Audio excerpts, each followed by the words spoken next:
బీసీల రాజ్యాధికార సాధనకు కార్యాచరణ ప్రణాళిక. బీసీల చరిత్రను, వివిధ రంగాలలో వారి వాటాను, ఆత్మగౌరవాన్ని, ఇతర రాష్ట్రాలలో బీసీల రాజకీయ అధికారాన్ని మనం ఒకసారి పరిశీలిద్దాం. ఇప్పుడు మన ముందున్న ప్రధాన ప్రశ్న ఏమిటంటే, బీసీలు ఎలాంటి కార్యాచరణతో ముందుకు సాగితే రాజ్యాధికారం సాధ్యమవుతుంది? రాజ్యాధికారం అంటే కేవలం రాజకీయ పదవులు కాదు, అది సామాజిక గౌరవం, ఆర్థిక వనరులపై పట్టు, సాంస్కృతిక ఆధిపత్యం, రాజకీయ పాలన.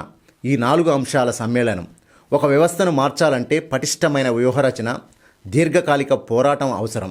కాబట్టి బీసీల రాజ్యాధికార సాధనకై మన కార్యాచరణ కూడా బహుముఖంగా ఉండాలి.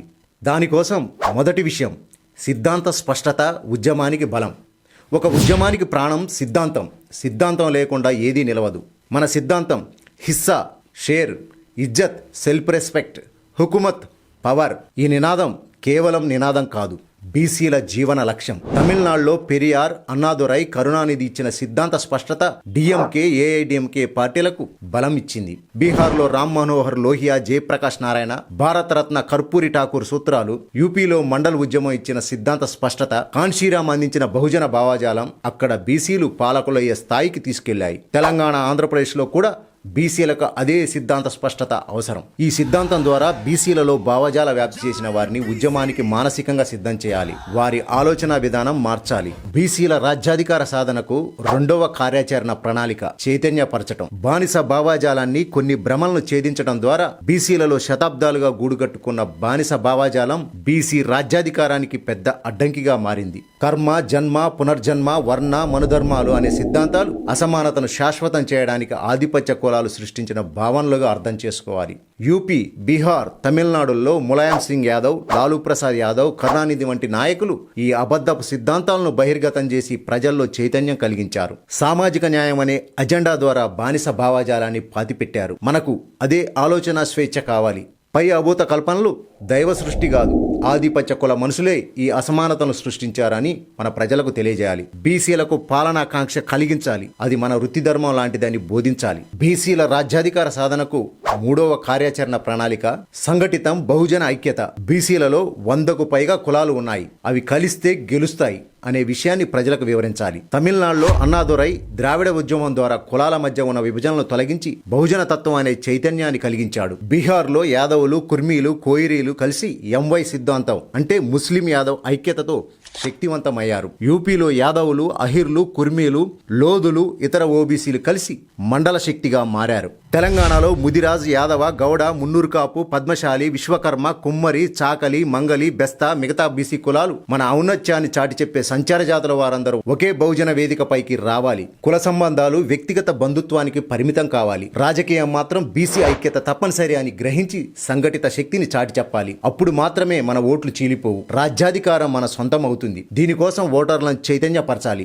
అందుకు బీసీ దళంను గ్రామస్థాయిలో తయారు చేయాలి. అందులో అన్ని కులాలకు ప్రాధాన్యత ఉండాలి. వారు నిరంతరం గ్రామస్థాయిలో ప్రజలతో మమేకమై వారికి ప్రభుత్వం నుంచి రావాల్సిన సంక్షేమ పథకాలను ఇప్పించడంలో తోడ్పడాలి. గ్రామస్థాయిలో ఆధిపత్య కుల జోక్యం లేకుండా తమ సమస్యలు తామే పరిష్కరించుకునేలా బీసీలకు అండగా ఉండాలి. శాంతి భద్రతల సమస్యల పరిష్కారంలో కూడా అండగా ఉండాలి. బీసీల రాజ్యాధికారానికి 4వ కార్యాచరణ సాంస్కృతిక శక్తి, రాజకీయానికి ఇంధనం. తమిళనాడులో సినీ రంగం, నాటక రంగం ద్రావిడ ఉద్యమానికి బలమైన పునాది వేశాయి. జానపద కళలు, పాటలు, నాటకాలు బీసీల చరిత్రను, పోరాటాన్ని ప్రజల్లోకి తీసుకెళ్లాయి. మనకు జాతరలు, ఉత్సవాలు, జయంతులు, వర్ధంతులు వంటి అంశాలు అన్ని చైతన్య వేదికలు కావాలి. బీసీ మహనీయుల జయంతులు కేవలం పూలమాలలు వేసే కార్యక్రమాలు కాకుండా రాజకీయ చైతన్య సభలుగా మారాలి. జానపద గాయకులు, రచయితలు, కవులు, కళాకారులు బీసీ దళాలను ఉద్యమ సైనికులుగా తీర్చిదిద్దాలి. తెలంగాణ ఉద్యమంలో జానపద కళాకారులు, వారి ప్రదర్శనలు ఎలాంటి పాత్ర పోషించాయో మనందరికీ తెలుసు. బతుకమ్మ ఉత్సవాలు మహిళలను ఏ విధంగా ఉద్యమంలోకి ఆకర్షించాయో మనందరికీ సుపరిచితమే. అలాగే పాటలు, మాటలు, తెలంగాణ యాస,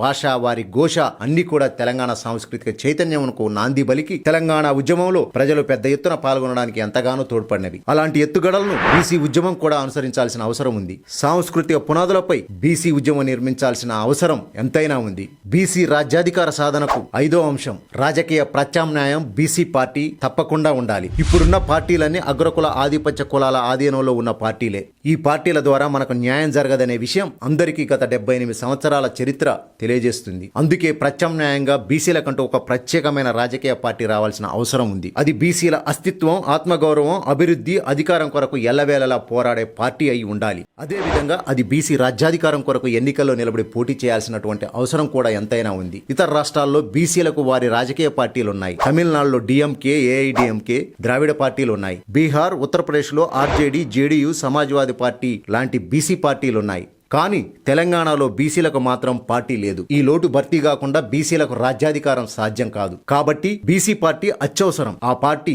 ఆర్థిక, విద్య, ఆరోగ్యం, పరిశ్రమలు, భూమి అన్ని రంగాలలో బీసీల ప్రయోజనాలకు ప్రాతినిధ్యం కల్పించే మేనిఫెస్టోతో ముందుకు రావాలి. బీసీలు కేవలం ఓటర్లుగా కాకుండా లీడర్లుగా, పాలకులుగా మారే దిశగా ఈ పార్టీ పనిచేయాలి. బీసీ రాజ్యాధికార సాధనకు 6వ కార్యాచరణ ఆచరణ ఓటు నుండి అధికారం వరకు. ఓటు కేవలం హక్కు కాదు, అధికారానికి ఆయుధం. ఆధిపత్య కులపేడ నుంచి విముక్తి పొందడానికి వజ్రాయుధం. బానిస పాలన నుంచి ఆత్మగౌరవంతో కూడుకున్న స్వయం పాలనకు రాజమార్గం. బీసీలు ఒక్కొక్కరుగా కాకుండా ఒక ఐక్య ఓటు బ్యాంకుగా మారాలి. ప్రతి గ్రామంలో, ప్రతి నగరంలో బీసీ కుల సంఘాలు ఒక్క వేదికపైకి రావాలి. బీసీ విద్యార్థి సంఘాలు, ఉద్యోగ సంఘాలు, మహిళా సంఘాలు, యువకులు, మేధావులు ఒకే దిశలో కదలాలి. స్థానిక సంస్థల నుండి అసెంబ్లీ, పార్లమెంట్ వరకు బీసీ నాయకత్వాన్ని పెంచడం అత్యవసరం. మేమెంతో మాకంతా అనే నినాదంతో ముందుకు వెళ్ళాలి. ఇక ఓటు మాది, సీటు మీది కాదు కాదు కాదు కానే కాదు అనేటువంటి విషయాన్ని స్పష్టం చేయాలి. బీసీ రాజ్యాధికార సిద్ధాంతం ఇస్సా, ఇజ్జత్, హుకుమతుపై అవగాహన పెంచుకోవాలి.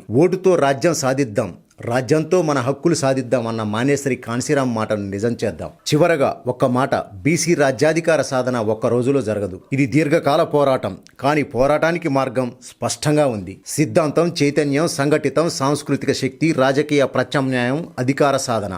ఈ 6 మెట్లపై క్రమంగా ఎదిగితేనే మనం ఇస్సా, ఇజ్జత్, హుకుమత్ అనే నినాదాన్ని వాస్తవం చేయగలం. అది ఇప్పుడు సాధ్యం కాకపోతే ఇంకెప్పుడు సాధ్యం కాదనే విషయాన్ని గుర్తెరిగి పోరాడదాం. నవ్ ఆర్ నెవర్, అభి నహితో కభీ నహి అనే లక్ష్యంతో, రాజ్యాధికార కాంక్షతో ముందుకు సాగితే విజయం తప్పకుండా మనదే అవుతుంది. చివరగా ఒక్క మాట, విఆర్కే అంటే వెలమ, రెడ్డి, కమ్మ కులాలకు విఆర్ఎస్ వాలంటరీ రిటైర్మెంట్ స్కీమ్ ఇద్దాం. ఆధిపత్య కులాల దోపిడీకి చరమగీతం పాడుదాం. బహుజన రాజ్యాధికార బావుటాన్ని ఎగరవేద్దాం.